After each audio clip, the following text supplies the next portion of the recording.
첫날 밤에 버려졌다더라. 저러다 제명에 못 죽는다니까. 눈보라가 몰아치는 날, 한 여인이 시집을 왔습니다. 그런데 혼례를 치른 그날 밤, 남편은 쪽지 한 장을 남기고 사라졌어요. 나는 이 집을 못 지키오. 부디 용서하시오.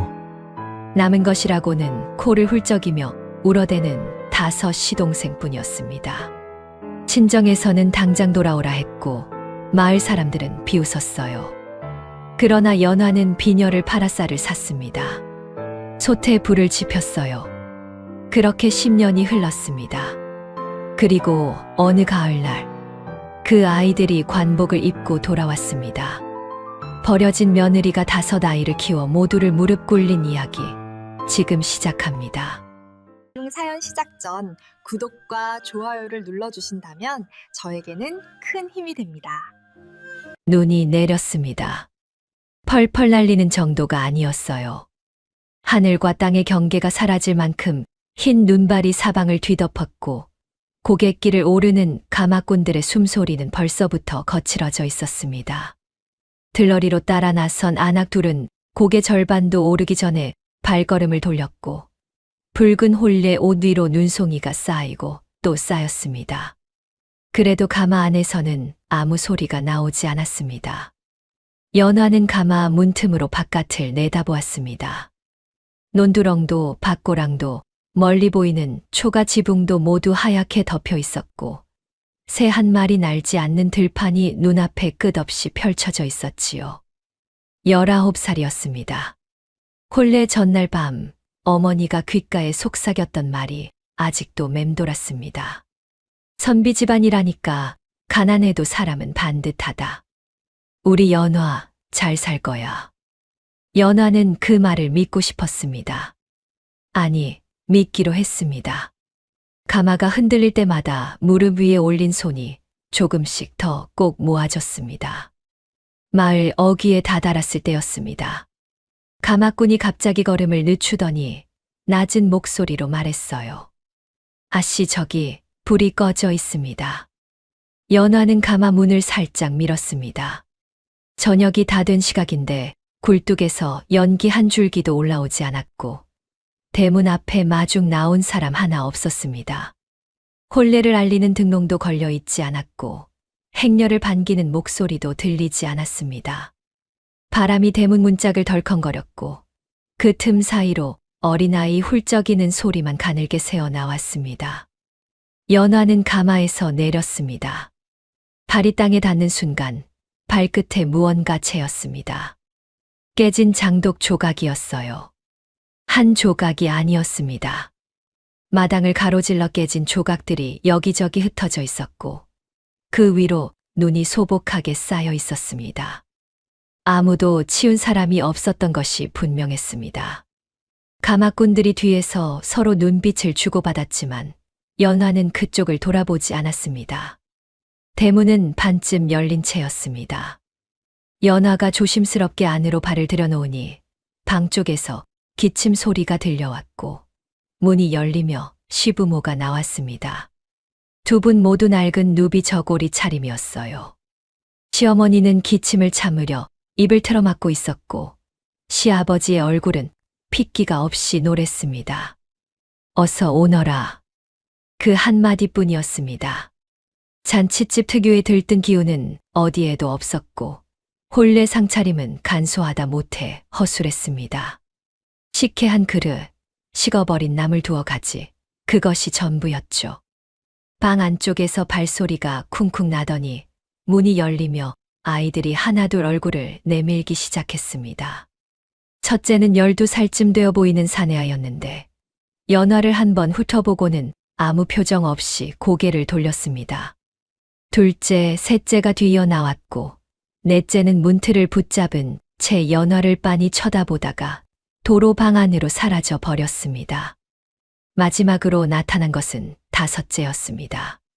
5살 배기 아이가 코를 훌쩍이며 마당 끄트머리에 우두커니 서 있었어요. 그러다 연화와 눈이 마주치자 그 자리에서 엉엉 울음을 터뜨렸습니다. 이유도 없이 그냥 울었습니다. 혼례는 조용히 치러졌습니다. 술잔이 한 번씩 오가고 맞절이 이루어졌습니다. 연화는 고개를 숙인 채 맞은편에 앉은 남편을 가늘게 눈을 들어 살폈습니다. 나이는 23쯤 되어 보였고 골격은 반듯했어요. 그러나 눈빛이 이상했습니다. 이 방안을 보는 것 같지 않았습니다. 어딘가 훨씬 먼 곳을 아무것도 없는 허공을 바라보는 눈이었죠. 어떤 기대도 어떤 설렘도 그 눈빛에는 담겨 있지 않았습니다. 연화는 다시 고개를 내렸습니다. 혼례가 끝났습니다. 시부모는 일찍 방으로 들어갔고 아이들도 하나둘 사라졌습니다. 연화는 신방에 혼자 앉았습니다.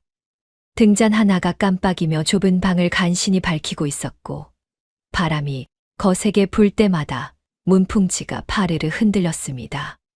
창호지 너머로 눈 쌓이는 소리가 들렸습니다. 지붕 처마에 눈이 무겁게 내려앉는 소리, 바람이 마당을 쓸고 지나가는 소리. 그 사이에서 남편의 발소리는 끝내 들려오지 않았습니다. 얼마나 지났을까요? 등잔 심지가 가늘어질 즈음 문이 열렸습니다. 남편이었어요. 그러나 방 안으로 들어오지는 않았습니다. 문지방 바깥에 선 채로 잠깐 연화를 바라보더니 접힌 종이 한 장을 방바닥에 조용히 내려놓았습니다. 그리고 돌아섰습니다. 발소리가 마루를 지나 마당으로 멀어졌고 대문 삐걱이는 소리가 한 번 났습니다. 그 다음엔 아무 소리도 없었습니다. 연화는 그 자리에 앉은 채 움직이지 않았습니다. 얼마를 그렇게 있었는지 모릅니다. 바람 소리만 들렸습니다. 천천히 손을 뻗어 종이를 집어들고 등잔불 쪽으로 가까이 당겨 펼쳤습니다. 나는 이 집을 못 지키오.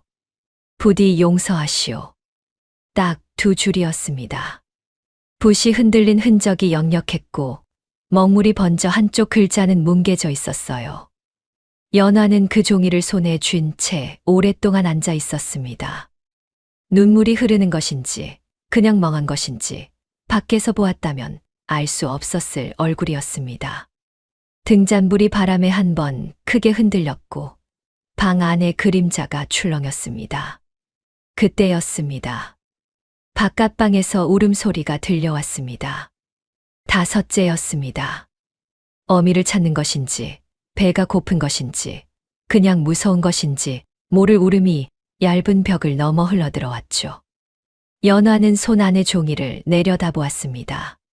잠시 후 천천히 일어섰습니다. 종이는 품 안에 접어넣었고 문을 열어 바깥방 쪽으로 발을 내디뎠습니다. 눈보라가 여전히 마당을 가득 채우고 있었습니다. 5째의 울음은 새벽이 다 되어서야 그쳤습니다. 연화가 등을 토닥이고 또 토닥이는 사이 아이는 지쳐서 그대로 잠이 들었어요. 연화는 아이의 이마에 흘러내린 머리카락을 손가락으로 걷어 올리며 잠든 얼굴을 내려다보았습니다. 볼이 홀쭉했고 입술이 텄습니다. 언제 마지막으로 제대로 먹었는지 알 수 없는 얼굴이었죠. 연화는 아이 곁에서 일어나 문을 조용히 닫고 나왔습니다. 이튿날 아침이었습니다. 마당에 쌓인 눈은 밤새 더 두꺼워져 있었고 남편의 발자국은 이미 눈 속에 묻혀 흔적조차 남아있지 않았어요. 연화는 잠시 그 마당을 바라보다가 시부모 방 쪽으로 발걸음을 옮겼습니다. 방문을 두드렸지만 대답이 없었고 조심스럽게 문을 열었더니 두 분 모두 이불을 뒤집어 쓴 채 꼼짝을 않고 계셨습니다. 시어머니의 숨소리가 거칠었고 시아버지의 이마는 손을 댈 수 없을 만큼 뜨거웠습니다. 부엌으로 갔습니다. 죽이라도 한 그릇 끓여 드려야겠다 싶었습니다. 그런데 뚜껑을 열어보니 쌀독이 바닥을 드러내고 있었어요. 긁어모아봐야 손바닥에 올릴 만큼도 되지 않는 양이었습니다. 연화는 한동안 그 빈독 앞에 쭈그려 앉아 있었습니다. 그때 등 뒤에서 발소리가 났습니다. 첫째였어요. 연화가 돌아보자 아이는 담담하게 말했습니다. 어제 아침부터 아무도 못 먹었습니다. 12살짜리 아이가 그 말을 할 때 눈 하나 깜짝하지 않았습니다. 울지도 않았고 호소하지도 않았습니다. 그저 사실을 전하는 얼굴이었죠. 연화는 아이를 바라보다가 자리에서 일어섰습니다. 혼수 보따리를 풀었습니다. 어머니가 챙겨준 무명천 2필, 버섯 몇 켤레, 그리고 제일 아래에 싸두었던 녹그릇 한 벌이 나왔습니다. 연화는 그 옆에 놓인 작은 보자기를 집어들었습니다. 시집 오는 길에 쓰라고 어머니가 쥐어준 엽전 몇 잎이 들어 있었어요. 연화는 그것을 손에 쥔 채 가져온 쌀을 꺼내 물에 불리기 시작했습니다. 많지는 않았지만 오늘 하루는 버틸 수 있는 양이었죠.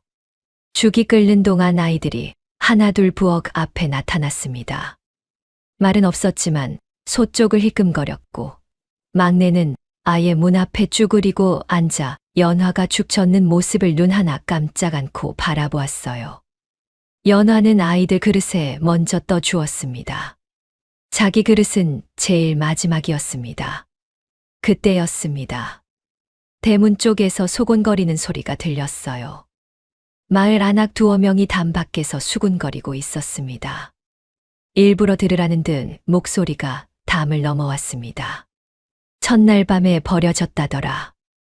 에이고 팔자도 드세지. 시작부터 저러니 연화는 국자를 내려놓지 않았습니다.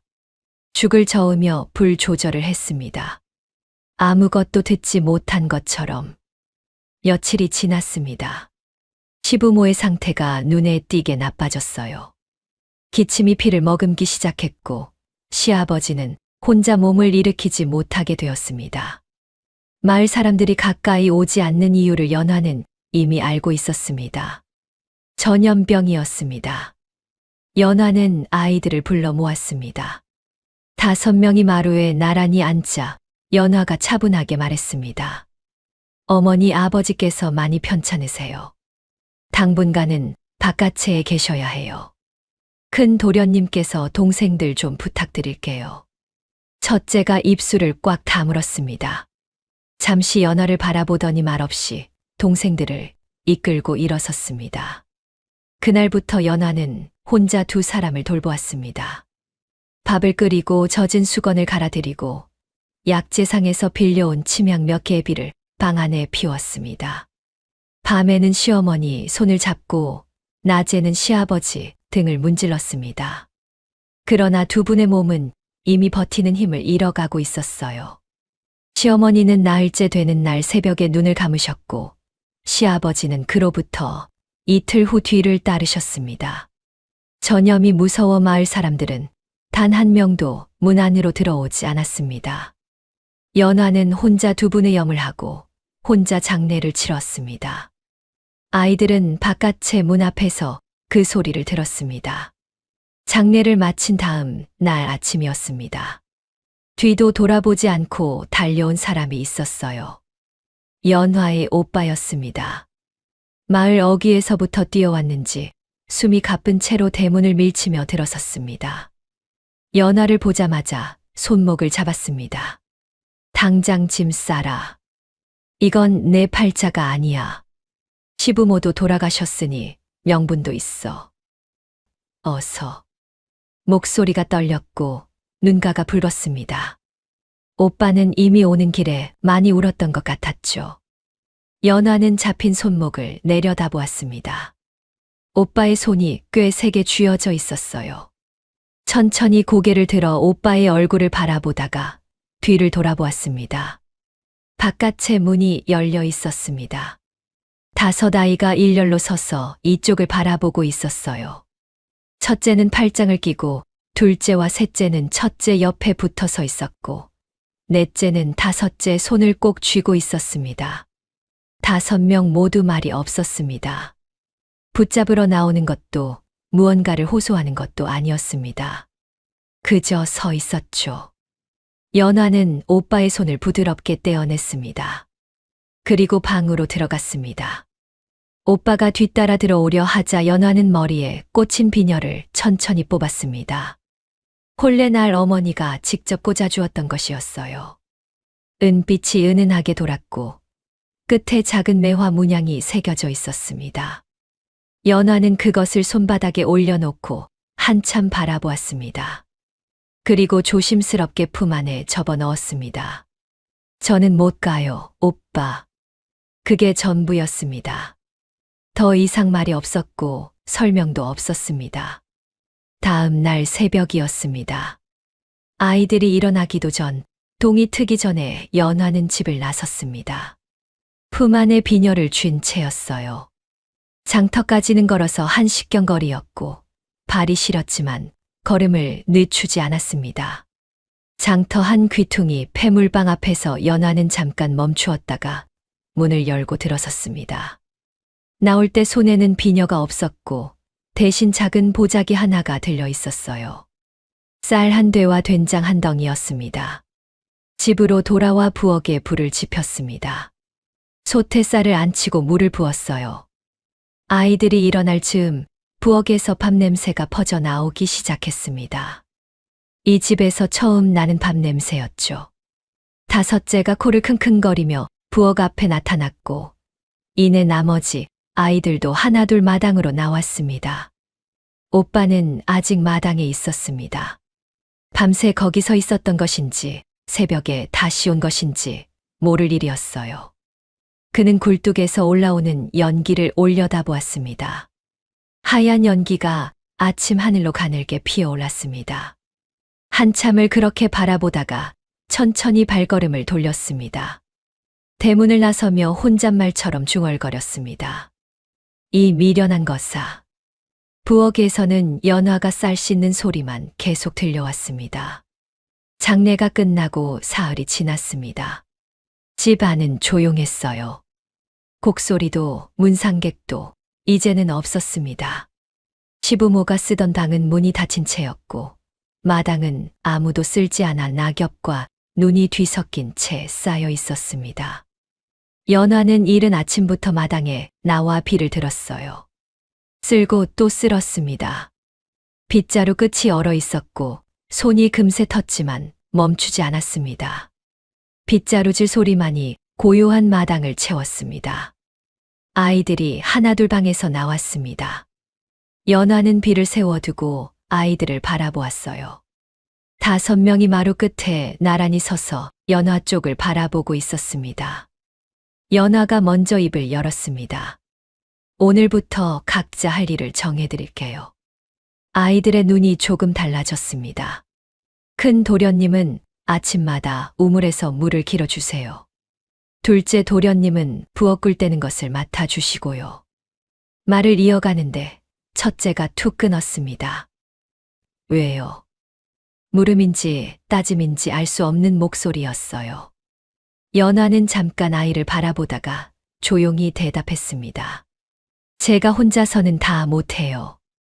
첫째는 연화의 얼굴을 한번 훑어보더니 아무 말 없이 마당을 가로질러 대문 밖으로 나가 버렸습니다.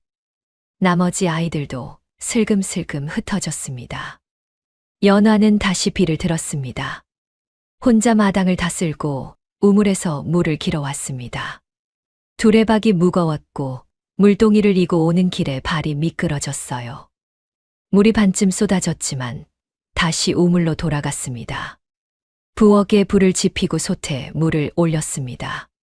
아무도 돕지 않았고 연화는 아무도 탓하지 않았습니다. 그것이 연화의 방식이었죠. 밥이 다 될 즈음 넷째가 부엌 앞을 기웃거렸습니다. 배가 고팠던 것인지 그냥 심심했던 것인지 모를 얼굴이었어요. 연화가 들어오세요.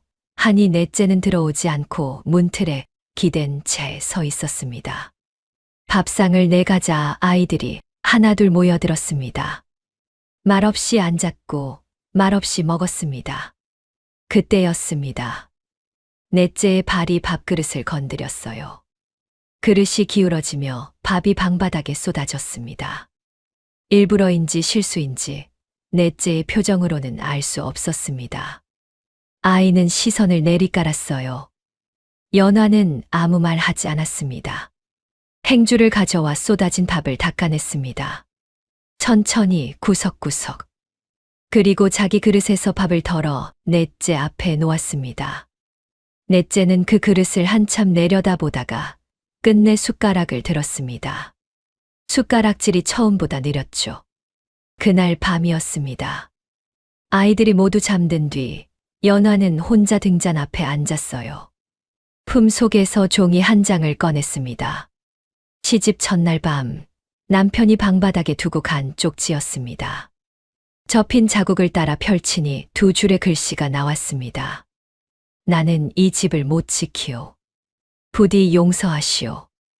연화는 그 글씨를 손끝으로 가만히 짚었습니다. 먹물이 번진 자리, 붓이 떨렸던 자리. 한참을 그렇게 있다가 다시 접어 품에 넣었습니다. 등잔불이 가늘게 흔들렸습니다. 사흘째 새벽이었습니다. 인기척이 났어요. 연화가 눈을 뜨니 막내가 방 한가운데 서 있었습니다. 얼굴이 발그레했고 눈이 개슴츠레했어요. 가까이 다가가 이마에 손을 얹으니 열이 펄펄 끓었습니다.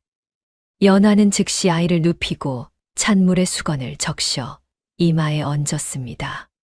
수건이 금세 따뜻해졌습니다. 갈고 또 갈았습니다.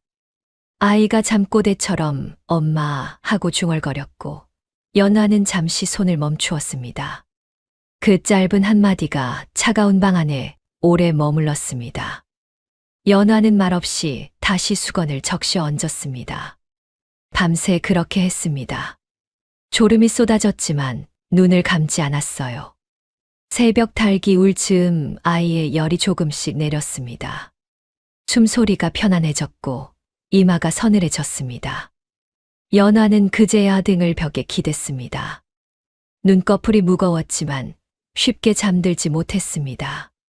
바깥에서 바람 소리가 들렸고 처마 미코드름이 조금씩 녹아 똑똑 떨어지는 소리가 났습니다. 해가 중천에 오를 즈음 막내가 눈을 떴습니다. 멍하니 천장을 보다가 고개를 돌렸어요. 연화와 눈이 마주쳤습니다. 아이가 가늘게 형수님 하고 불렀습니다. 연화는 아무 대답 없이 아이의 이마를 한 번 짚어보고는 자리에서 일어났습니다. 죽 끓여 드릴게요. 그게 전부였죠. 그날 저녁이었습니다. 아이들이 잠든 소리가 들렸고 바람이 처마 끝을 스치고 지나갔습니다. 연화는 방에 혼자 앉아 보따리 하나를 천천히 끌어당겼어요. 시집 올 때 가져온 보따리였습니다. 무명천 한 조각, 어머니가 챙겨준 버선 한 켤레, 작은 빗. 하나씩 꺼내어 보따리 위에 올려놓기 시작했습니다. 손이 느렸어요. 서두르는 것인지 망설이는 것인지 스스로도 알 수 없는 손놀림이었습니다. 그러다 멈추었습니다. 바깥방에서 소리가 났어요. 아이들이 자다가 뒤척이는 소리, 누군가 낮게 코를 고는 소리, 막내가 잠결에 무어라 중얼거리는 소리. 연화는 보따리 위에 손을 얹은 채 그 소리들을 들었습니다. 눈을 감고 오래 들었죠. 결국 올려둔 것들을 다시 하나씩 집어넣었습니다. 무명천을 접고 버선을 넣고 빗을 제자리에 두었습니다. 보따리를 방 구석으로 밀어 넣었습니다. 벽에 닿을 때까지. 연화는 그 자리에 잠시 앉아 있다가 등잔불을 바라보며 입술을 지그시 다물었습니다. 갈 곳이 없어서가 아니었어요. 떠나지 않기로 한 것이었습니다. 저 5 아이의 밥을 지을 사람이 이 집에 연화 말고는 없었으니까요. 등잔불이 깜빡이다 꺼졌습니다. 방 안이 어두워졌고 바람 소리만 남았습니다. 연화는 그 어둠 속에서 무릎을 모으고 오래 앉아 있었습니다. 그날도 연화는 들에서 일하고 돌아오는 길이었습니다. 해가 뉘엿뉘엿 기울고 있었고 등에 진 바구니 안에는 캐온 칡뿌리와 말린 나물 몇 줌이 담겨 있었어요. 이른 아침부터 밭고랑을 오가며 일했더니 허리가 뻐근했고 손바닥에는 호미 자루가 남긴 굳은 살이 도드라져 있었습니다. 고갯길을 다 내려올 즈음 멀리서 아이들 소리가 들려왔습니다. 처음엔 동네 아이들이 노는 소리인가 싶었어요. 그런데 가까워질수록 소리가 달랐습니다. 울음 섞인 목소리, 어른의 고함 소리, 사람들이 웅성거리는 소리가 한데 뒤엉켜 마을 어귀를 가득 채우고 있었죠. 연화는 걸음을 빨리 했습니다. 사람들 사이를 비집고 들어서니 넷째와 다섯째가 마당 앞에 서 있었어요. 넷째는 옷이 찢겨 어깨가 드러났고 멱살 부근에 손자국이 붉게 남아 있었습니다. 다섯째는 입술이 터져 피가 턱 아래까지 흘러내렸고 한쪽 눈두덩이 살짝 부어 있었어요. 그 앞에 한 여인이 서서 목이 쉬도록 소리를 지르고 있었습니다. 장터 쪽에 사는 집신 장수의 아내였습니다. 아비 어미도 없는 것들이 남의 자식을 이 꼴로 만들어 놨어. 이게 어느 집 자식들이야. 도대체 어느 집이냐고. 여인의 목소리가 골목을 쩌렁쩌렁 울렸고 구경꾼들이 담 아래 둘러서서 힐끔힐끔 연화 쪽을 바라보았습니다.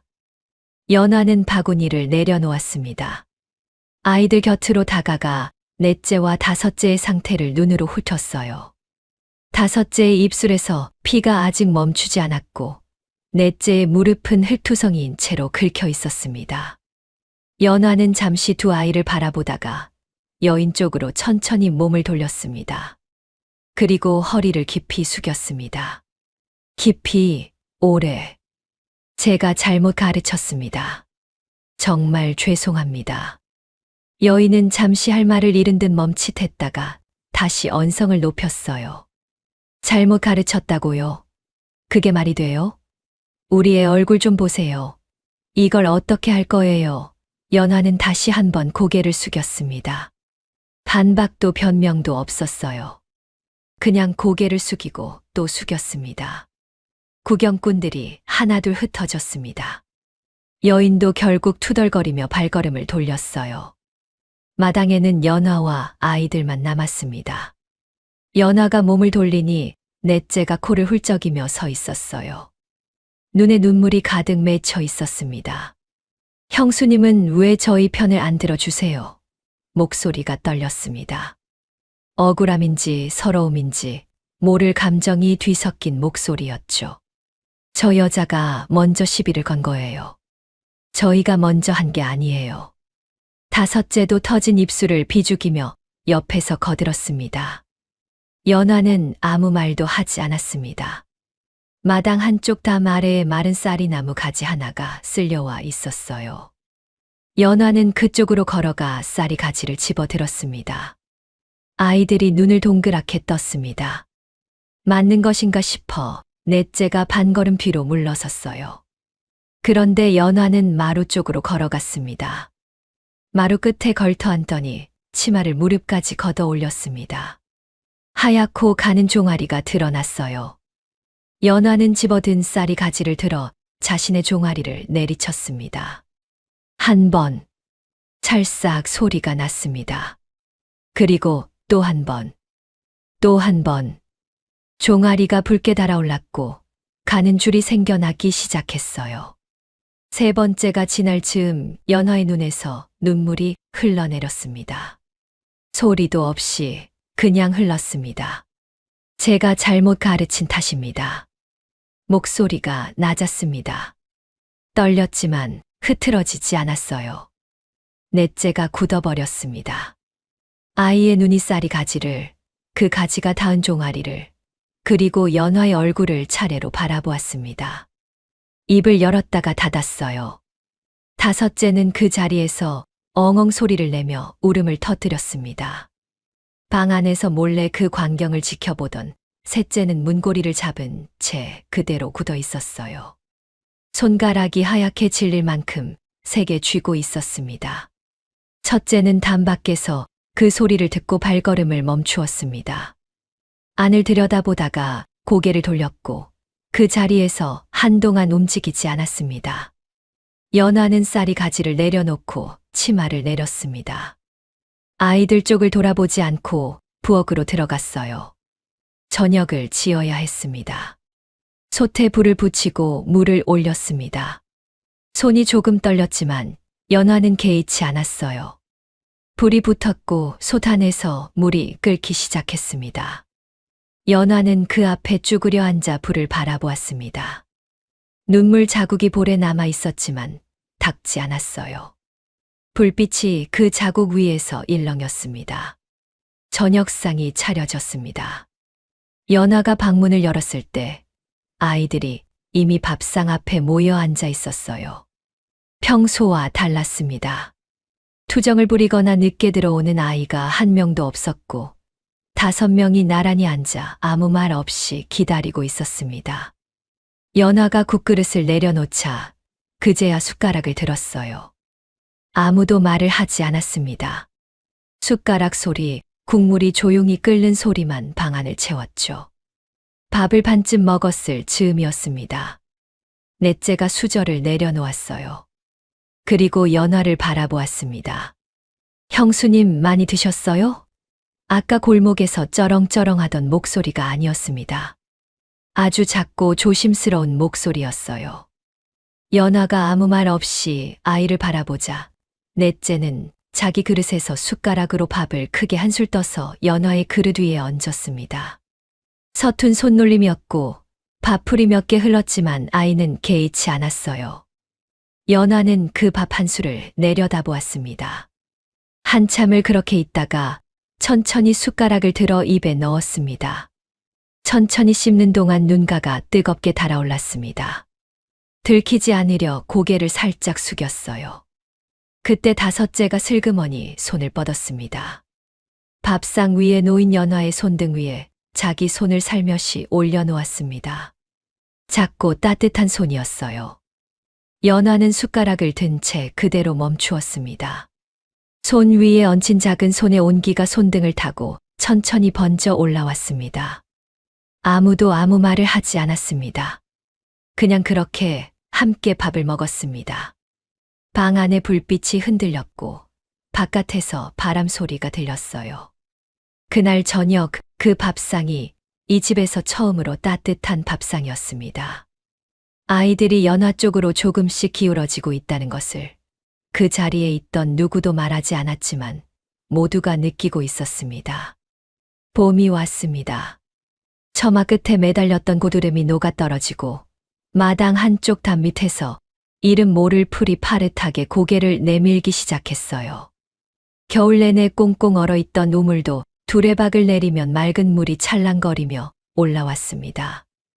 연화는 그 물로 아이들 얼굴을 씻기며 하루를 시작했고 해가 지면 들에서 돌아와 저녁을 지었습니다. 낮에는 일, 밤에는 아이들. 그것이 연화의 하루였죠. 어느 날 저녁이었습니다. 연화는 시부모가 쓰던 방을 정리하다가 낡은 책 한 권을 발견했어요. 먼지가 켜켜이 쌓인 보퉁이 안에 헝겊에 쌓인 채 들어 있었습니다. 펼쳐보니 천자문이었습니다. 종이가 누렇게 바랬고 귀퉁이가 달아 있었지만 글자는 또렷했어요. 연화는 먼지를 손으로 가만히 털어내며 첫 장을 들여다보았습니다. 하늘천, 따지, 거물현, 누를황. 어릴 적 아버지 무릎 앞에서 따라 읽던 기억이 손끝을 타고 올라왔습니다. 연화는 글자를 하나씩 소리 없이 짚어가며 오래 앉아 있었죠. 그날 밤 연화는 아이들을 불러 모았습니다. 다들 이리 와 앉으세요. 오늘부터 글 공부를 시작할 거예요. 첫째가 이불 속에서 몸을 뒤척이며 말했습니다. 피곤해요. 둘째와 셋째도 시큰둥한 얼굴로 벽을 향해 누웠고 넷째는 아예 눈을 감아버렸어요. 연화는 아이들을 억지로 일으키지 않았습니다. 잠시 그 모습을 바라보다가 혼자 등잔 앞에 앉았어요. 그리고 천자문을 펼치고 소리내어 읽기 시작했습니다. 낮지만 또렷한 목소리였습니다. 읽고 또 읽었어요. 한참이 지났을 즈음이었습니다. 발소리가 났어요. 막내였습니다. 이불에서 빠져나와 엉금엉금 기어오더니 연화 옆에 털썩 앉았습니다. 아무 말도 없이 그냥 앉아서 연화가 읽는 소리를 들었어요. 눈이 반쯤 감겨 있었지만 그래도 앉아 있었습니다. 연화는 읽는 속도를 조금 늦추었어요. 막내가 따라 중얼거리기 시작했습니다. 하늘천 따지 혀가 짧아 발음이 뭉개졌지만 그래도 따라 읽었죠. 연화는 아이 쪽을 돌아보지 않고 계속 읽었습니다. 그래야 아이가 부끄럽지 않을 것 같았어요. 며칠 후였습니다. 연화가 장터에 나무를 팔러 나갔다가 돌아오는 길이었어요. 장터 한쪽 구석에 쓰레기처럼 버려진 종이 뭉치가 눈에 들어왔습니다. 상인들이 물건을 쌌다가 버린 종이들이었는데 뒷면이 비어 있었어요. 연화는 그 자리에서 쭈그려 앉아 뒷면이 깨끗한 것들을 하나하나 골라냈습니다. 지나가던 장꾼이 힐끔 바라보며 피식 웃었지만 연화는 개의치 않았어요. 고른 종이들을 차곡차곡 접어 품에 안고 집으로 돌아왔습니다. 품 안이 따뜻했습니다. 그날 저녁 연화는 아이들 앞에 종이를 한 장씩 내밀었습니다. 여기다 글자를 써보세요. 먹은 조금밖에 없으니까 아껴 써야 해요. 아이들이 종이를 받아들었습니다. 붓을 쥐는 것도 어색했고 먹을 가는 것도 서툴렀어요. 막내는 붓에 먹을 너무 많이 묻혀 종이에 커다란 검은 얼룩을 남겼고 넷째는 글자를 거꾸로 쓰고는 제가 먼저 알아채고 깔깔 웃었습니다. 그 웃음이 방 안에 퍼졌어요. 둘째가 넷째 종이를 들여다보며 아이고 거꾸로 썼네요 하고 따라 웃었고 셋째도 입을 가리며 킥킥댔습니다. 연화도 웃었습니다. 이 집에서 밥상머리에 웃음소리가 난 것은 그날이 처음이었죠. 일주일이 지났습니다. 어느새 저녁마다 5명이 모두 등잔 앞에 앉게 되었어요. 억지로 오라고 한 것도 상을 주겠다고 한 것도 아니었습니다. 그냥 하나씩 늘었습니다. 막내가 먼저 앉으면 5째가 오고 5째가 오면 4째가 왔고 그러다 어느 날 첫째까지 등잔 앞에 슬그머니 와 앉았습니다. 연화는 아무 말도 하지 않았어요. 그냥 읽던 것을 계속 읽었고 가르치던 것을 계속 가르쳤습니다. 그러던 어느 밤이었습니다. 첫째가 연화 옆에 앉아 천자문을 들여다보다가 입을 열었어요. 이 글자는 뭐예요? 손가락으로 짚은 글자는 집을 뜻하는 글자였습니다. 연화는 잠시 멈추었어요. 첫째가 먼저 무언가를 물어온 것이 그날이 처음이었습니다. 연화는 천천히 대답했습니다. 우라고 읽어요. 집이라는 뜻인데 넓고 크다는 의미도 있어요. 첫째는 고개를 끄덕이며 그 글자를 종이에 옮겨 적었습니다. 붓끝이 조심스럽게 움직였어요. 두 사람 사이에 더 이상 아무 말이 없었지만 어색함도 없었습니다. 등잔불이 두 사람의 얼굴을 나란히 밝히고 있었죠. 그 무렵이었습니다. 이웃 마을에서 서당을 운영하는 박 훈장이 이 골목을 지나다 발걸음을 멈추었어요. 창호지 너머로 글 읽는 소리가 들려왔기 때문이었습니다. 아이 하나가 아니라 여럿이 읽는 소리였고 가르치는 목소리도 제법 반듯했어요. 박 훈장은 한동안 단밖에 서서 그 소리를 들었습니다. 발걸음을 때려다 다시 멈추었고 한 번 더 귀를 기울였어요. 며칠 뒤 그는 연화를 직접 찾아왔습니다. 큰 아이 목소리를 들어봤소. 총기가 있더이다. 내가 직접 봐주겠소. 연화는 잠시 박 훈장을 바라보다가 허리를 깊이 숙였어요. 고맙습니다. 그게 전부였습니다. 긴 말이 필요 없었죠. 그날 이후로 첫째는 낮에 박 훈장의 서당에 다니기 시작했습니다. 나머지 아이들의 공부는 여전히 연화의 몫이었어요. 낮에는 들에서 일하고 밤에는 등잔 앞에 앉았습니다. 하루 종일 쑤시는 허리를 펴지 못한 채로 아이들 옆에서 글자를 짚어가며 읽고 또 읽었어요. 아이들이 따라 읽는 소리가 작은 방 안에 가득 찼습니다. 처음에는 뒤죽박죽이던 소리가 차츰 맞아 들어가기 시작했고 어느 날부터는 제법 소리가 고르게 모아졌어요. 그럴 때마다 연화는 아무 말 없이 고개를 한번 끄덕였습니다. 어느 밤에는 그러다 다들 그 자리에서 잠이 들었습니다. 책을 펼친 채 엎드려 자는 아이, 벽에 기댄 채 꾸벅이는 아이, 막내는 아예 연화 무릎에 머리를 얹고 쿨쿨 잠들어 있었어요. 연화는 하나씩 이불을 끌어다 덮어주었습니다. 첫째에게, 둘째에게, 셋째, 넷째, 다섯째에게. 등은 잔뜩 구부러진 채였지만 서두르지 않았어요. 5명을 다 덮어주고 나서 꺼져가는 등잔을 바라보았습니다. 심지가 거의 다 타들어 가고 있었어요. 연화는 손가락으로 심지를 조심스럽게 도두었습니다. 불꽃이 다시 살아났습니다. 그 불빛 아래 연화는 다시 천자문을 펼쳤어요. 자는 아이들 숨소리가 고르게 들려오는 가운데 연화의 손가락이 글자 위를 천천히 짚어가고 있었습니다. 배워야 산다. 그 말을 소리내어 한 적은 없었지만 연화는 매일 밤 그 말을 되새기고 있었습니다. 여름이 지나고 가을이 왔습니다. 들판이 누렇게 익어가는 계절이었어요. 연화는 새벽같이 일어나 밭고랑을 돌았고 해가 중천에 오를 즈음이면 장터에 나물단을 내다 팔았습니다. 나물단 몇 묶음으로 받은 엽전이 손바닥 위에 올려지면 연화는 그것을 꼭 쥐고 쌀가게 쪽으로 발걸음을 옮겼어요. 아이 5을 먹이려면 한 끼도 허투루 쓸 수 없었습니다. 장터에서 집으로 돌아오는 길은 늘 고갯길을 넘어야 했는데 그 길목 어귀에는 일에 안악 몇이 모여 앉아 이야기꽃을 피우고 있었습니다. 연화가 지나갈 때마다 목소리가 조금 낮아지는 것이 느껴졌어요. 그러다 등 뒤에서 소곤거리는 소리가 들렸습니다. 저 집 며느리 아직도 버티고 있대요. 글쎄 말이에요. 미련도 하지. 남편은 도망가고 시부모는 돌아가셨는데 뭘 믿고 거기 앉아 있는 거람. 동생들 뒤치다꺼리 하다가 꽃다운 나이 다 보내겠네. 저러다 제 명에 못 죽는다니까요. 연화는 걸음을 멈추지 않았습니다. 고개를 숙이지도 돌아보지도 않았어요. 그냥 걸었습니다. 바구니를 등에 진 채 고갯길을 묵묵히 내려갔습니다.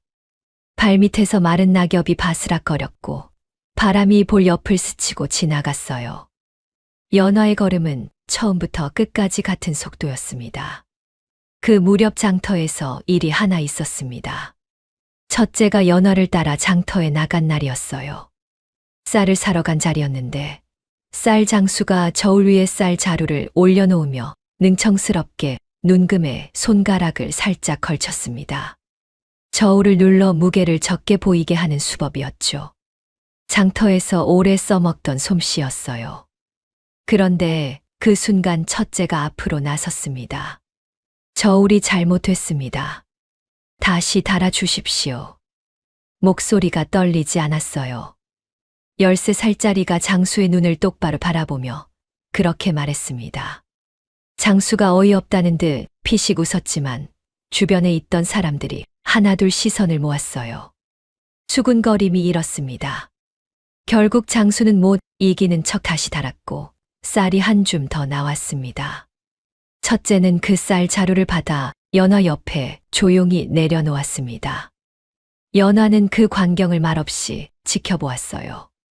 집으로 돌아오는 길에 연화가 먼저 입을 열지 않았고 첫째도 말이 없었습니다. 그냥 나란히 걸었어요. 고갯마루에 오를 즈음 첫째가 쌀 자루를 연화 손에서 가져갔습니다. 아무 말 없이 자기 등에 올려 메었습니다. 연화는 잠깐 그 등을 바라보다가 다시 앞을 보고 걸었어요. 말 한마디 없었지만 그것으로 충분했습니다. 그 일이 마을 안에 퍼졌습니다. 저 집 큰아이 장터에서 어른한테도 꿀리지 않더라. 글 좀 배우더니 보통이 아니던데. 비웃음과 함께 떠돌던 말들 사이에 조금 다른 목소리가 섞이기 시작했어요. 처음엔 작은 목소리였지만 한 번, 2번 쌓이다 보면 그것도 흐름이 되는 법이었습니다. 둘째에게도 변화가 생겼습니다. 박 훈장이 하루는 연화를 불러 말했어요. 큰 아이만이 아니오. 둘째도 한번 보내보시오. 눈빛이 예사롭지 않소. 연화가 돌아와 둘째에게 그 말을 전하자 아이는 한동안 아무 말도 하지 않았습니다. 방 구석에 앉아 무릎을 끌어안고 한참을 있었어요. 그러다 이튿날 아침이었습니다. 둘째가 세수를 하고 스스로 옷고름을 여미는 것을 연화가 보았어요. 뭐라 하기 전에 이미 나설 채비를 마친 것이었습니다. 연화는 아이 등에 손을 한번 얹었다가 조용히 떼었어요. 그날 저녁 둘째가 서당에서 돌아오더니 연화 앞에 종이 한 장을 내밀었습니다. 삐뚤삐뚤한 글씨로 뭔가가 쓰여 있었어요. 자세히 들여다보니 형수님께 라고 쓰여 있었습니다. 그 아래에는 오늘 배운 글자들이 줄지어 적혀 있었습니다. 연화는 그 종이를 받아 들고 한참 들여다보았어요. 글자 하나가 삐뚤어질 때마다 그걸 바로잡으려 한 흔적이 역력했습니다. 지웠다가 다시 쓴 자리가 종이가 얇아질 만큼 여러 번 문질러져 있었죠. 연화는 그 종이를 품 안에 넣었습니다. 가을 추수가 시작되었습니다. 이웃 양반집에서 일손을 청해왔어요. 연화는 아이들을 데리고 품앗이를 나갔습니다. 첫째와 둘째는 어른들 틈에서 벼단을 묶었고 셋째는 작은 낫을 쥐고 그 옆에서 따라했어요. 넷째와 다섯째는 베어낸 벼단을 옮기는 일을 맡았습니다. 손이 작아서 한 번에 많이 들지 못했지만 쉬지 않고 오갔어요. 점심참이 돌아왔을 때 양반집 마님이 밥상을 내오며 아이들을 바라보았습니다. 저 며느리가 키웠다는 애들이지? 단단하게 컸네. 연화는 그 말을 듣지 못한 자리에 있었지만 그 말은 마을 안에서 오래 돌았습니다. 추수가 끝나갈 즈음이었습니다. 마을에서 가장 연장자인 최 노인이 연화를 찾아왔어요. 이 마을에서 50년을 살아온 어른이었고 마을 일이라면 빠지는 법 없이 앞장서던 분이었습니다.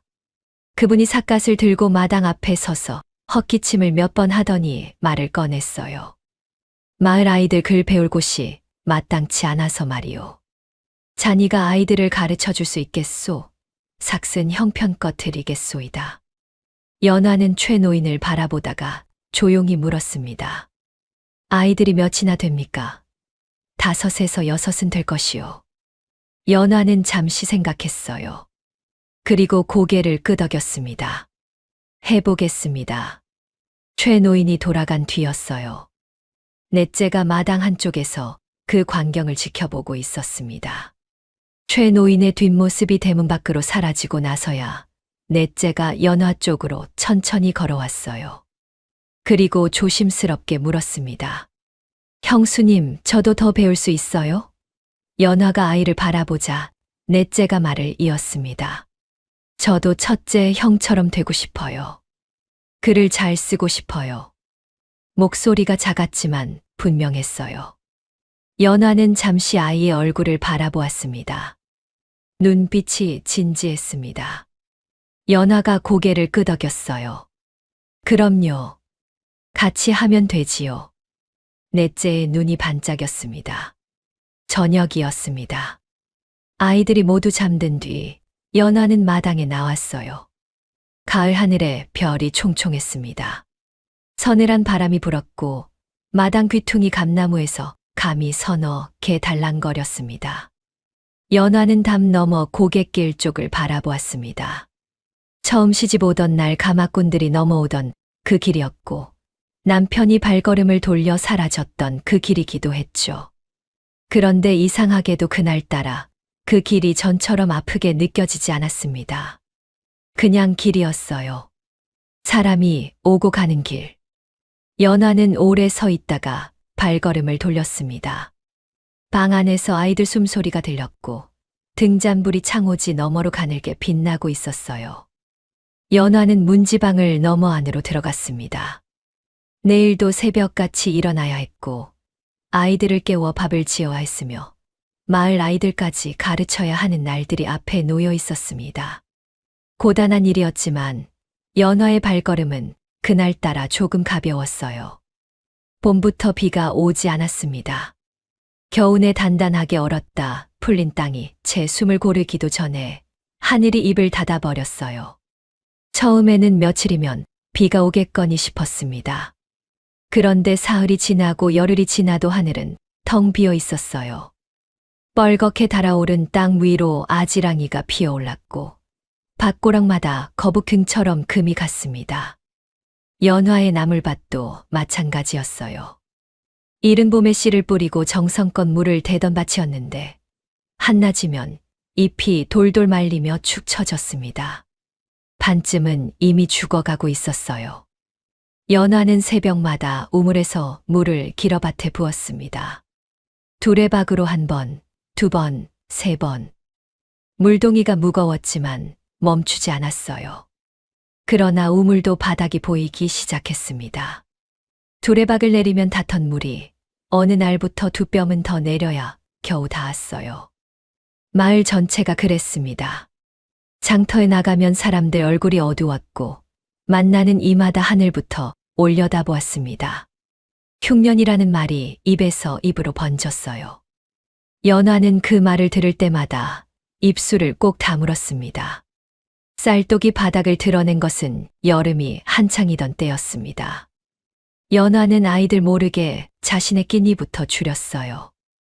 아침에는 물 한 사발로 버텼고 점심은 건너뛰었습니다. 아이들 밥그릇에는 여전히 밥을 담았지만 자기 그릇에는 죽을 얇게 쑤어 넣었어요. 그것도 조금씩 줄여나갔습니다. 그러던 어느 해 아침이었습니다. 연화가 부뚜막 앞에 쭈그려 앉아 빈솥에 물만 한 바가지 떠 넣고 있었는데 인기척이 났어요. 막내였습니다. 눈을 비비며 부엌 문 앞에 서 있다가 연화가 물을 들이켜는 것을 보았습니다. 아이는 아무 말도 하지 않았어요. 그냥 서 있었습니다. 연화가 고개를 들어 막내와 눈이 마주쳤습니다. 연화는 아무렇지 않은 듯 웃었어요. 어서 세수하고 오세요. 곧 밥 돼요. 막내는 고개를 끄덕이고 돌아섰지만 발걸음이 무거웠습니다. 그 무렵 첫째가 며칠째 아침 일찍 집을 나갔습니다. 어디 가느냐고 물어도 그냥요 한마디뿐이었어요. 연화는 더 묻지 않았습니다. 그러다 어느 날 저녁 첫째가 터덜터덜 돌아오는데 얼굴이 굳어 있었어요. 눈 밑이 거뭇했고 입술이 바짝 말라 있었습니다. 연화가 밥상을 내밀자 첫째는 잠자코 앉아 먹었습니다. 나중에 셋째에게서 들었어요.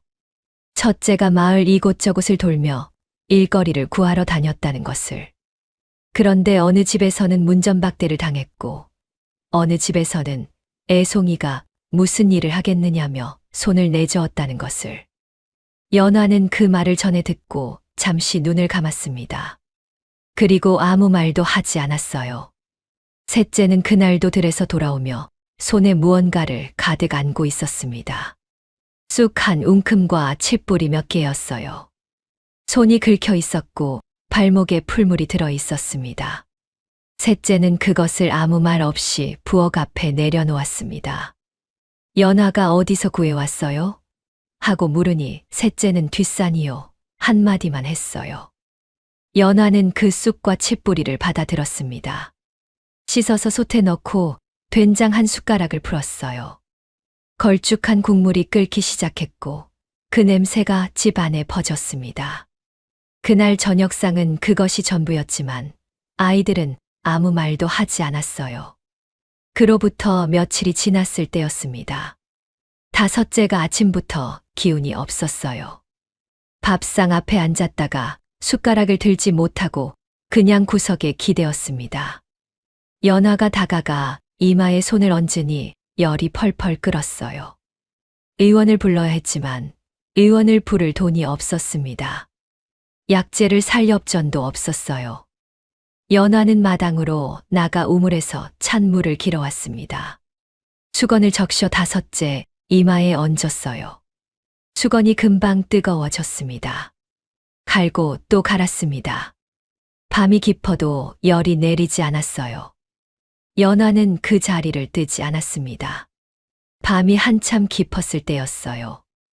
아이들이 모두 잠든 줄 알았습니다. 연화는 다섯째 옆에서 몸을 일으켜 방 구석으로 갔습니다. 그리고 천천히 무릎을 꿇었어요. 두 손을 모으고 고개를 깊이 숙였습니다. 소리가 없었습니다. 입술이 움직였지만 말이 새어나오지 않았어요. 그냥 그렇게 빌었습니다. 오래, 아주 오래. 그때 문틈 사이로 눈 하나가 들여다보고 있었습니다. 막내였어요.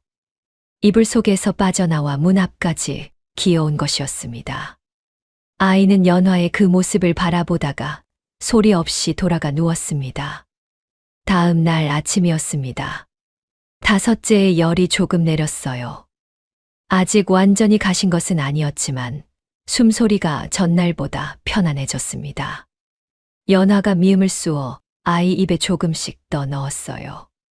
아이가 삼켰습니다. 연화는 그것을 보고 나서야 자리에서 일어났습니다.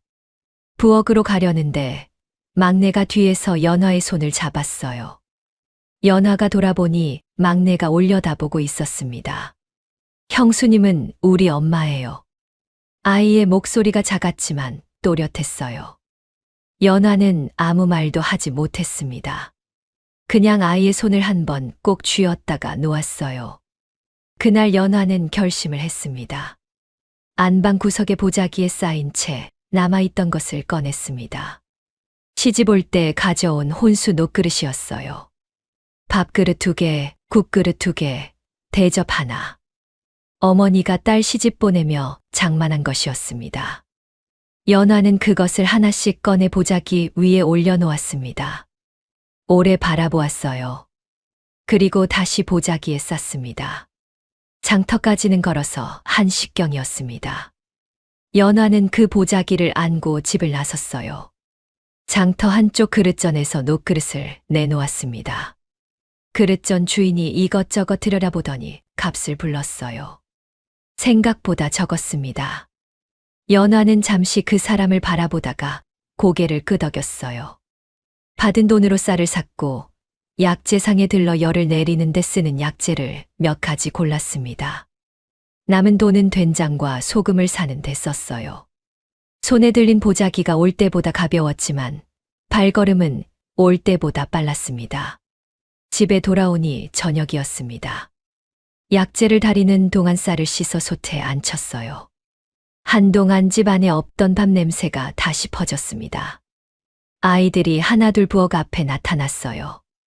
말없이 서서 솥을 바라보았습니다. 연화가 약재 달인 물을 5째 입에 먹이고 나서 밥상을 내갔어요. 아이들이 둘러앉았습니다. 그날은 아무도 떠들지 않았고 아무도 투정 부리지 않았습니다. 숟가락 소리만 고요하게 들렸어요. 밥상을 치우고 난 뒤였습니다. 첫째가 동생들을 한쪽으로 불러 모았습니다. 연화는 부엌에서 그릇을 닦으며 그 소리를 들었어요. 첫째의 목소리가 낮게 흘러나왔습니다. 형수님이 녹그릇을 파셨다. 우리 때문에. 잠시 침묵이 흘렀습니다. 그리고 다시 첫째의 목소리가 들렸어요. 우리가 형수님을 지켜야 한다. 아무도 대꾸하지 않았습니다. 그러나 반박하는 소리도 없었어요. 밤이 깊었습니다. 아이들이 모두 잠들었어요. 연화는 안방에 앉아 등잔불을 바라보다가 녹그릇이 있던 자리에 손을 얹었습니다. 보자기만 남아 있었고 그 안은 텅 비어 있었어요. 연화는 손바닥으로 빈 보자기를 가만히 눌렀습니다. 한참을 그렇게 있었습니다. 그러다 입꼬리가 아주 조금 올라갔어요. 소리 없는 웃음이었습니다.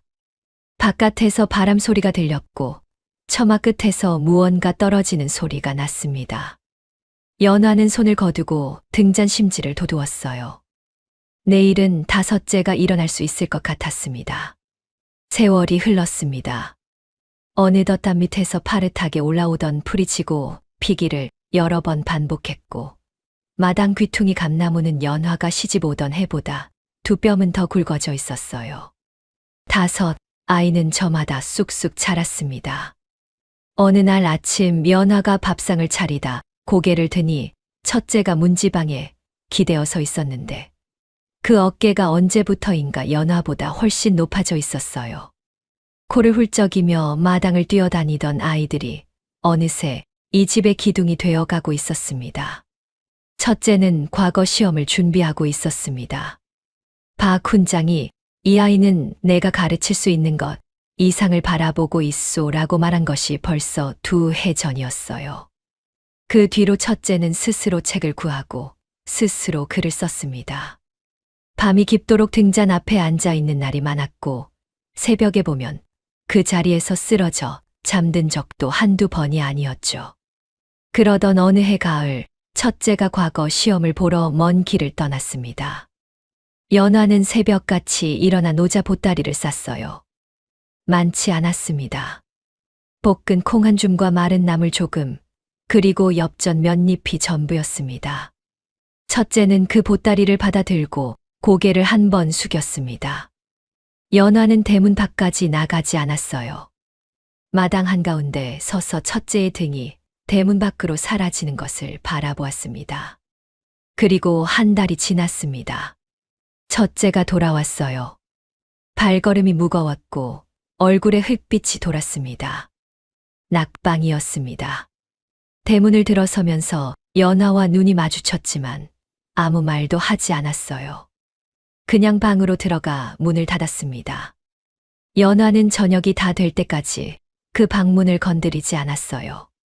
해가 완전히 지고 나서야 밥상 하나를 들고 방문을 두드렸습니다. 대답이 없었지만 문을 열고 들어가 밥상을 내려놓았어요. 아무 말도 하지 않았습니다. 그냥 상을 놓고 나왔습니다. 조금 뒤 방 안에서 숟가락 소리가 들렸어요. 연화는 그 소리를 들으며 부엌에서 그릇을 닦았습니다. 셋째는 장사에 눈을 뜨고 있었습니다. 어릴 때부터 셈이 빨랐고 물건 값을 한 번 들으면 잊지 않았어요. 장터에 따라다니기 시작한 것이 10살 무렵이었는데 어느새 혼자 물건을 사고 팔기 시작했습니다. 처음에는 마른 나무를 조금 사다가 마을 안에서 되파는 것이었어요.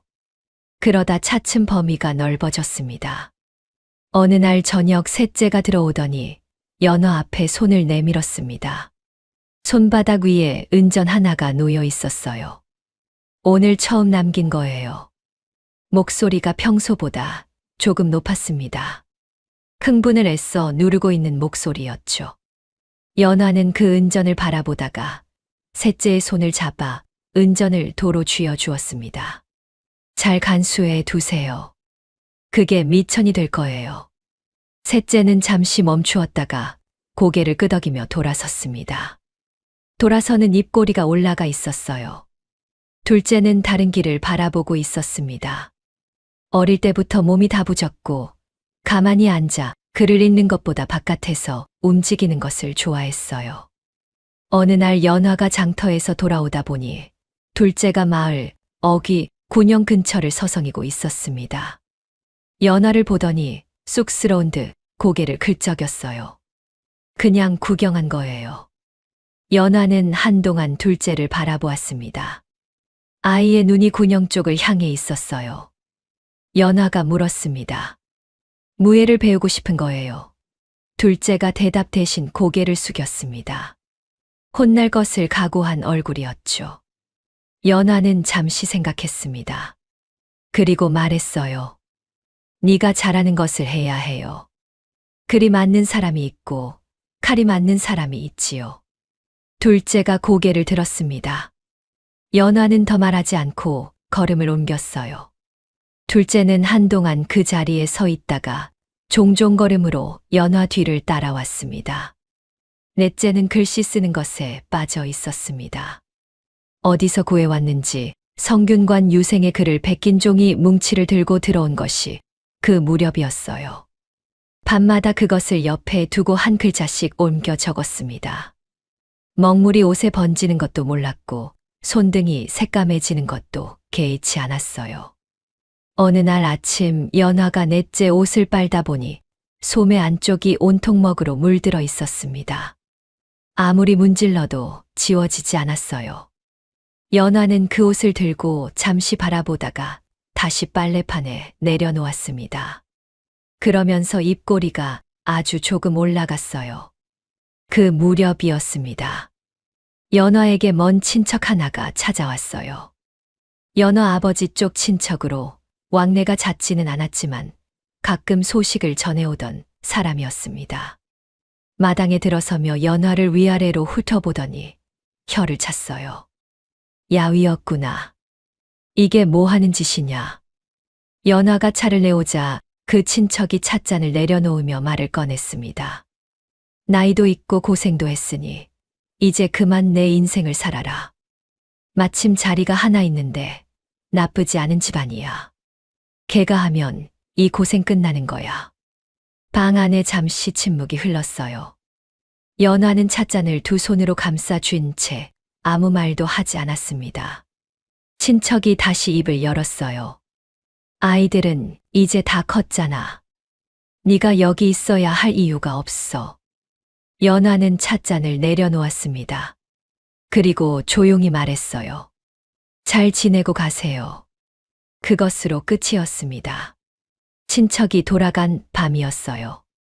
첫째가 연화 방 앞에서 서성이는 소리가 들렸습니다. 발소리가 가까워졌다가 멀어지고 다시 가까워졌습니다. 연화는 등잔 앞에 앉아 그 소리를 들었어요. 문을 열고 불러도 됐지만 부르지 않았습니다. 첫째도 결국 들어오지 못했어요. 한참을 서성이다가 발소리가 멀어졌습니다. 연화는 등잔불을 바라보며 오래 앉아 있었습니다. 고생이 싫었던 것은 아니었어요. 다만 그 친척의 말이 귓가에 맴돌았습니다. 내 인생을 살아라. 연화는 천천히 고개를 저었습니다. 이 아이들을 키우는 것이 이미 제 인생이었습니다. 겨울이 오기 전 다섯째가 길을 나섰습니다. 홀로 한양으로 올라가는 날이었어요. 성균관에서 공부를 더 하겠다고 했고 박 훈장도 가서 더 배워오라 권했습니다. 연화는 새벽에 일어나 보따리를 쌌어요. 따뜻한 솜이 든 저고리 하나, 마른 음식 조금, 그리고 정성껏 싼 노자. 다섯째가 보따리를 받아 들고 연화 앞에 섰습니다. 할 말이 많은 얼굴이었어요. 그런데 말이 나오지 않는 것 같았습니다. 연화가 먼저 말했어요. 몸 잘 챙기세요. 다섯째가 고개를 끄덕였습니다. 그리고 돌아섰어요. 대문을 향해 걸어가다가 갑자기 발걸음을 멈추었습니다. 그리고 뒤돌아 뛰어왔어요. 연화의 등에 얼굴을 묻었습니다. 아무 말도 없었어요. 그냥 잠깐 그렇게 있었습니다. 연화는 손을 들어 아이의 등을 한번 두드렸어요. 그것으로 충분했습니다. 다섯째는 다시 돌아서서 대문을 나갔습니다. 연화는 마당에 서서 다섯째가 사라진 고갯길을 바라보았어요. 처음 시집 오던 날 가마꾼들이 넘어오던 그 길이었습니다. 남편이 쪽지 하나 남기고 발걸음을 돌려 사라졌던 그 길이기도 했죠. 그런데 오늘은 그 길이 달리 보였습니다. 누군가 사라지는 길이 아니라 누군가 더 넓은 곳으로 나아가는 길이었어요. 바람이 불었습니다. 고갯마루 억새가 일제히 흔들렸고 먼 데서 까치 우는 소리가 들렸습니다. 연화는 한동안 그 길을 바라보다가 천천히 몸을 돌렸습니다. 아직 부엌에 불을 지펴야 했고 남은 아이들 밥을 지어야 했으며 오늘도 내일도 해야 할 일들이 그 자리에서 기다리고 있었습니다. 그로부터 몇 해가 흘렀습니다. 감나무가 굵어졌고 마당담 밑에서 올라오는 풀의 자리가 해마다 조금씩 넓어졌어요. 연화의 손에는 굳은 살이 더 단단하게 박였고 귀 밑머리에 흰 것이 한두 올 섞이기 시작했습니다. 아이들은 이미 오래전에 각자의 길로 떠난 뒤였어요. 첫째는 한양에서 공부를 이어가고 있다는 소식이 들려왔고 둘째는 변방군영에서 이름을 올리고 있다는 말이 돌았습니다. 셋째는 장사 수완이 좋아 여러 고을을 오가며 상단을 꾸려가고 있다 했고 넷째와 다섯째는 성균관 근처에서 학문을 이어가고 있다는 소식이 가끔 편지로 전해졌어요. 연화는 그 편지들을 받을 때마다 품 안에 넣었습니다. 답장을 쓰는 대신 다음 날 아침 일찍 일어나 밥을 지었어요.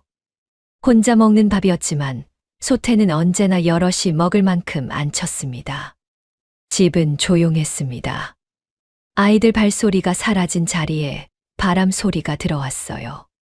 마당을 쓸면 낙엽만 굴렀고 저녁이면 등잔 하나가 방 안을 밝혔습니다. 연화는 그 조용함에 익숙해졌어요. 불편하지 않았습니다. 다만 가끔 부엌에서 솥을 젓다가 문득 고개를 들면 아이들이 앉아 있어야 할 자리가 눈에 들어왔습니다. 연화는 그럴 때마다 다시 솥을 저었어요. 늦가을 어느 날이었습니다. 마을이 조용히 술렁였어요. 장터에 다녀온 이웃집 아낙이 담 너머로 말을 건넸습니다. 마을 어귀에 며칠째 낯선 사람이 서성인다는데 봤어요? 연화는 빨래를 걷으며 그래요? 하고 짧게 답했습니다. 아낙은 더 말하려다 연화의 표정을 보고 슬그머니 물러났어요. 그날 오후였습니다. 연화가 혼자 마당에서 장작을 패고 있었어요. 도끼를 들어 올렸다 내리치기를 반복하는데 대문 밖에서 발소리가 났습니다. 멈추었다가 다시 움직이는 발소리였어요. 연화는 도끼를 내려놓았습니다. 그리고 대문 쪽을 바라보았어요. 잠시 후 대문이 삐걱거리며 열렸습니다. 연화는 그 사람을 한눈에 알아보지 못했습니다. 볼이 깊게 꺼져 있었고 눈 밑이 시커멓게 내려앉아 있었어요. 한때 반듯했던 골격 위에 살이 없었습니다. 옷은 낡고 헤어져 있었고 발에는 집신도 제대로 신지 못한 채였어요. 머리카락이 흐트러져 있었고 손이 거칠었습니다. 그 사람이 고개를 들어 연화를 바라보았을 때 그제야 연화는 알아보았어요. 남편이었습니다. 연화는 움직이지 않았습니다. 도끼 옆에 서서 그냥 바라보았어요. 마당에 바람이 불었고 낙엽 하나가 구르다 연화 발 앞에 멈추었습니다. 두 사람 사이에 아무 말이 없었어요. 남편의 눈이 연화의 얼굴을 훑었습니다. 마당을 훑었어요. 장작이 쌓인 자리를, 빨래가 거친 빨랫줄을, 혼자 사는 사람의 집이 된 이 마당을 바라보았습니다. 그러다 시선이 바닥으로 내려갔어요. 남편이 천천히 입을 열었습니다. 잘 계셨소. 목소리가 잠겨 있었어요. 말을 오래 하지 않은 사람의 목소리였습니다. 연화는 아무 대답도 하지 않았어요. 그냥 바라보고 있었습니다. 남편이 다시 입을 열었어요. 모든 걸 잃었소. 가진 것도, 의지할 곳도. 잠시 멈추었습니다. 이 집 말고는 갈 데가 없소. 목소리가 더 낮아졌어요. 살려주시오. 그 한마디가 나왔을 때 남편의 무릎이 천천히 꺾였습니다. 마당 흙바닥에 그대로 무릎을 꿇었어요. 낡은 옷이 흙에 닿았고 고개가 아래로 향했습니다. 연화는 오래 그 모습을 바라보았습니다. 손도 움직이지 않았고 발도 움직이지 않았어요. 표정을 읽을 수 없었습니다. 화가 난 것인지 슬픈 것인지 아니면 이미 오래전에 모든 감정을 다 소진해버린 것인지 알 수 없는 얼굴이었어요. 바람이 불었고 흙바닥에 무릎 꿇은 남편의 등이 조금 떨렸습니다. 연화는 그 등을 바라보다가 천천히 시선을 들어 고갯길 쪽을 바라보았어요. 그때였습니다. 소리가 들렸습니다. 처음에는 바람 소리인가 싶었어요. 그런데 아니었습니다. 땅이 울리는 소리였어요. 말발굽 소리였습니다. 고갯길 너머에서 점점 가까워지고 있었어요. 남편이 고개를 들었습니다. 연화는 움직이지 않았어요.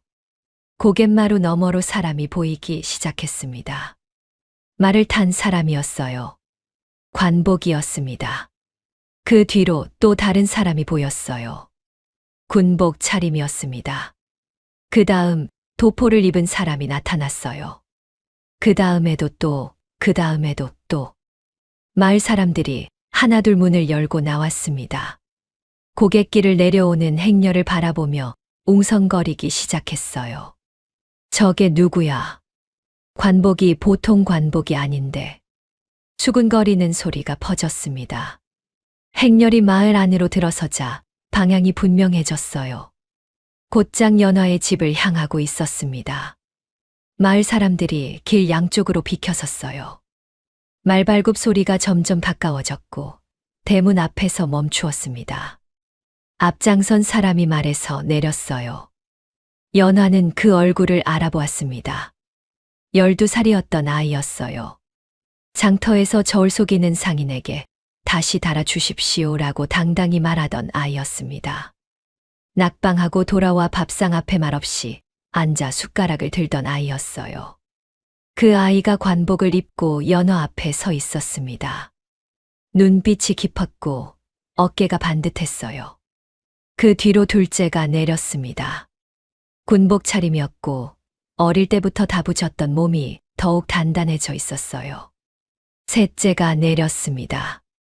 넷째와 다섯째가 도포 자락을 여미며 나란히 내렸어요. 다섯이었습니다. 마을 사람들 사이에서 탄성이 터졌습니다. 저 집에서 저런 사람들이 나왔단 말이야. 세상에 관복까지.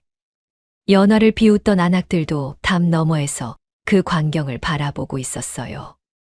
입을 막은 사람도 있었고 눈시울이 붉어진 사람도 있었습니다. 흘바닥에 무릎 꿇은 남편이 고개를 들었어요. 자신이 버리고 떠났던 동생들이 이렇게 돌아왔다는 것을 그 자리에서 올려다보아야 했습니다. 다섯 형제는 남편을 보았어요. 누구도 먼저 말하지 않았습니다. 그냥 바라보았어요. 그것으로 충분했습니다. 다섯 형제가 천천히 연화 앞으로 걸어왔습니다. 관복 자락이 바람에 살랑거렸고 늦가을 햇볕이 마당 위에 고르게 내려앉았어요. 5명이 연화 앞에 나란히 섰습니다. 아무도 말을 먼저 꺼내지 않았어요. 잠시 침묵이 흘렀습니다. 그때 첫째가 무릎을 꿇었어요. 클바닥에 관복 자락이 닿았습니다. 둘째가 꿇었어요. 셋째, 넷째, 다섯째가 차례로 꿇었습니다. 5명이 연화 앞에 나란히 무릎을 꿇고 고개를 숙였어요.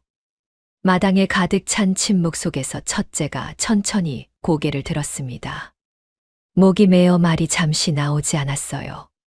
눈가가 붉어졌습니다. 그러다 입을 열었습니다. 형수님이라 불렀습니다만 잠깐 멈추었습니다. 어머니이십니다. 마을 사람들 사이에서 아무 소리도 나지 않았어요. 바람마저 잠시 멈춘 것 같았습니다. 연화는 5 형제를 바라보았어요. 손이 가늘게 떨렸습니다. 들키지 않으려는 듯 치마 자락을 살며시 쥐었어요. 눈가가 뜨겁게 달아올랐지만 고개를 숙이지 않았습니다. 그냥 바라보았어요. 오래, 아주 오래. 뒤에서 소리가 났습니다. 남편이었어요. 이마가 흙에 닿을 듯 고개를 깊이 숙이며 말했습니다. 내가 잘못했소. 그 한마디였어요. 더 이상 말이 없었습니다. 마당에 가을 바람이 한 번 크게 불었어요. 낙엽이 구르는 소리가 났고 감나무 가지가 흔들렸습니다. 연화는 천천히 앞으로 걸어갔어요. 첫째 앞에 멈추어 섰습니다. 그리고 2 손을 내밀었어요. 첫째의 손을 잡아 위로 올렸습니다.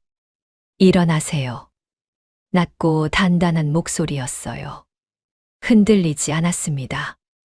일어나세요. 그 한마디가 마당에 고요하게 내려앉았습니다. 첫째가 연화의 손을 잡고 천천히 일어섰어요. 무릎에 흙이 묻어 있었지만 아무도 털지 않았습니다. 둘째가 일어섰고 셋째가 일어섰어요. 넷째와 다섯째가 차례로 몸을 일으켰습니다. 5이 나란히 서자 연화는 그 얼굴들을 하나씩 바라보았어요. 코를 훌쩍이며 마당을 뛰어다니던 아이들이었습니다.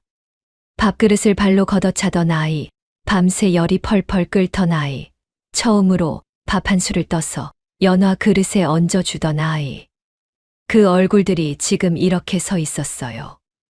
연화는 아무 말도 하지 않았습니다. 그러나 치마 자락을 쥔 손이 천천히 풀렸어요. 손끝이 여전히 가늘게 떨렸지만 더 이상 숨기려 하지 않았습니다. 눈가에 차오른 것이 볼을 타고 흘러내렸어요. 한 줄기였습니다. 연화는 닦지 않았습니다. 그냥 두었어요. 마을 사람들이 대문 밖에 가득 모여 있었습니다. 언제부터 모였는지 모를 일이었어요. 장터에서 오다 발걸음을 멈춘 사람, 담 너머에서 소리를 듣고 나온 사람, 들에서 일하다 말발굽 소리에 이끌려온 사람. 골목이 사람으로 가득 찼습니다. 연화를 비웃던 안악들도 거기 섞여 있었어요. 수군거리는 소리도 웃음소리도 없었습니다. 다들 그냥 바라보고 있었어요. 첫째가 연화 앞에서 입을 열었습니다. 저희가 오늘 이 자리에 선 것은 목소리가 조금 떨렸어요. 숨을 한 번 고르더니 다시 말을 이었습니다.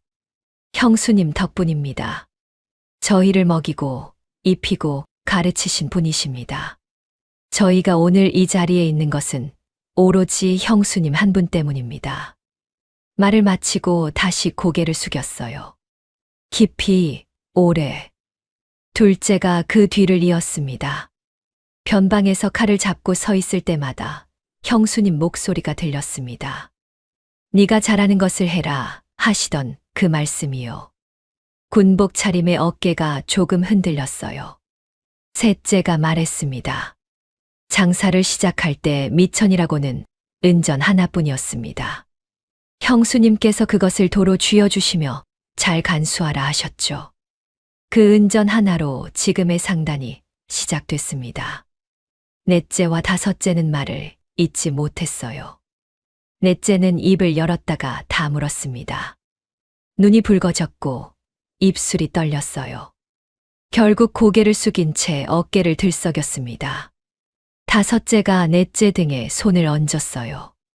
그리고 연화를 바라보며 말했습니다. 저희 엄마예요. 형수님은 저희 엄마이십니다. 아이 때 그 목소리 그대로였습니다. 목이 잠겨 있었지만 또렷했어요. 마을 사람들 사이에서 소리가 났습니다. 누군가 훌쩍이는 소리였어요. 연화를 두고 미련 곰탱이라 했던 안악이었습니다. 손등으로 눈가를 닦았고 옆에 선 사람도 고개를 돌려 눈을 깜빡였어요. 오래전 연화를 향해 담 너머로 제명에 못 죽는다고 말하던 그 입이었습니다. 지금은 아무 말도 나오지 않았어요. 그때 뒤에서 발소리가 났습니다. 마을에서 가장 연장자인 최 노인이었어요. 지팡이를 짚고 천천히 걸어 나왔습니다. 사람들이 좌우로 비켜섰어요. 최 노인이 연화 앞에 서더니 지팡이를 짚은 채 허리를 깊이 숙였습니다. 우리가 몰라봤소이다. 떨리는 목소리였어요. 쉰 목소리였지만 골목 끝까지 닿았습니다. 그 말이 끝나자 마을 사람들이 하나둘 고개를 숙이기 시작했어요. 소리도 없이 물결처럼 번졌습니다. 연화는 그 광경을 바라보았습니다. 눈가에 눈물이 아직 마르지 않은 채였어요. 연화는 최 노인 쪽으로 걸어가 두 손으로 그 허리를 부축했습니다. 어르신, 고개 드세요. 목소리가 흔들리지 않았어요. 최 노인이 몸을 일으키며 연화의 손을 꼭 쥐었습니다. 마디가 굵고 거친 손이었어요. 연화의 손도 그랬습니다. 두 손이 맞잡혔습니다. 마당 한쪽에서 소리가 났습니다. 남편이었어요. 흘바닥에 무릎을 꿇은 채 내내 고개를 숙이고 있었습니다. 다섯 형제가 돌아오는 것도, 마을 사람들이 고개를 숙이는 것도, 그 모든 것을 그 자리에서 듣고 있었어요. 남편이 천천히 고개를 들었습니다. 눈이 충혈되어 있었고 볼이 젖어 있었어요. 입을 열었지만 소리가 나오지 않았습니다. 다시 입을 열었어요. 당신이 없었더라면. 그것으로 끝이었습니다. 더 이어지지 않았어요. 말이 거기서 부러졌습니다. 연화는 남편을 바라보았습니다. 오래 바라보았어요. 10년 전 그 쪽지가 품 안에 있었습니다. 나는 이 집을 못 지키오. 부디 용서하시오. 2줄짜리 쪽지였죠. 연화는 아무 말도 하지 않았습니다. 용서한다고도 용서하지 않는다고도 하지 않았어요. 그냥 바라보다가 시선을 거두었습니다. 그것이 연화의 대답이었어요. 첫째가 남편 앞으로 걸어갔습니다. 무릎 꿇은 남편을 내려다보다가 손을 내밀었어요. 남편이 그 손을 바라보았습니다. 한참을 바라보다가 천천히 손을 뻗어 잡았어요. 첫째가 남편을 일으켰습니다. 두 사람이 마주섰어요. 아무 말이 없었습니다. 첫째가 남편의 손을 놓지 않은 채 그냥 서 있었어요. 그것으로 충분한 것 같았습니다. 연화는 5 형제를 바라보았습니다. 그리고 천천히 집 안쪽으로 걸어갔어요. 들어오세요. 밥을 지어야겠네요. 그게 전부였습니다. 대단한 말도 긴 말도 아니었어요. 그냥 밥을 지어야겠다는 말이었습니다. 그런데 그 말이 나오자 5 형제의 얼굴이 동시에 무너졌어요.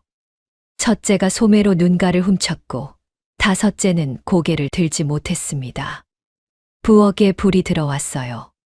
연화가 솥에 쌀을 안치는 소리가 났습니다.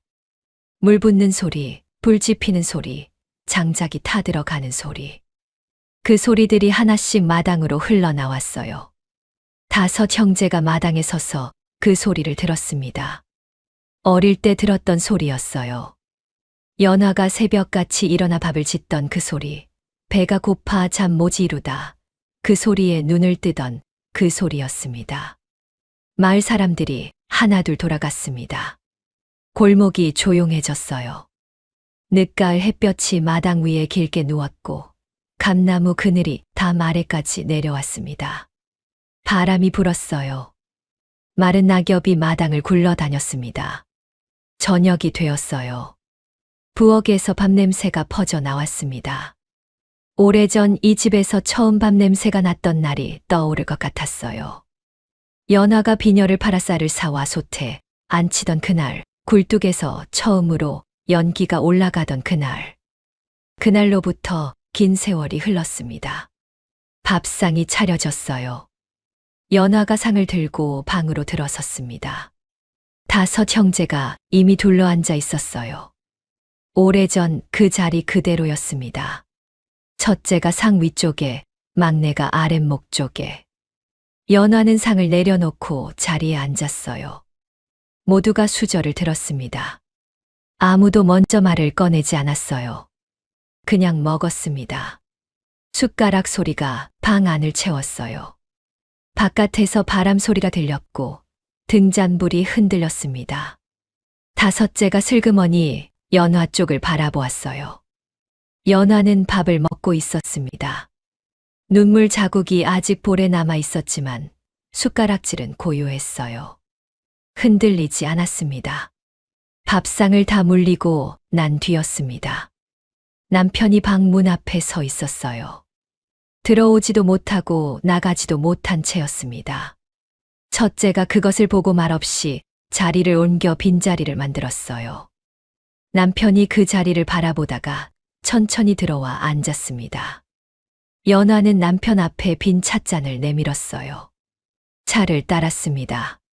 그것으로 충분했습니다. 밤이 깊었습니다.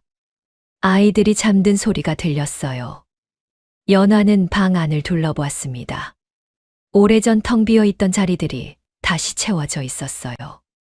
등잔불이 5 얼굴 위에 고르게 내려앉았습니다. 연화는 조용히 일어나 꺼져가는 등잔 심지를 도두었어요. 불꽃이 다시 살아났습니다. 연화는 그 불빛을 바라보았습니다. 눈보라가 몰아치던 날, 가마를 타고 이 고갯길을 넘어오던 19살 소녀가 떠올랐어요. 아무것도 몰랐던 소녀였습니다. 앞에 무엇이 있는지, 얼마나 긴 길이 기다리는지 알지 못했죠. 그런데 그 길 끝에 이 밤이 있었습니다. 이 불빛이 있었고 이 숨소리들이 있었어요. 연화는 등잔 앞에 조용히 앉았습니다. 밖에서 바람이 불었어요. 그러나 방 안은 따뜻했습니다. 여러분, 끝까지 함께 해주셔서 고맙습니다. 남편은 도망쳤고 시부모는 세상을 떠났으며 남은 것이라고는 5 아이뿐이었습니다. 누가 보아도 떠나야 마땅한 자리였어요. 그러나 연화는 그냥 솥에 불을 지폈습니다. 그냥 매일 아침 일어나 밥을 지었어요.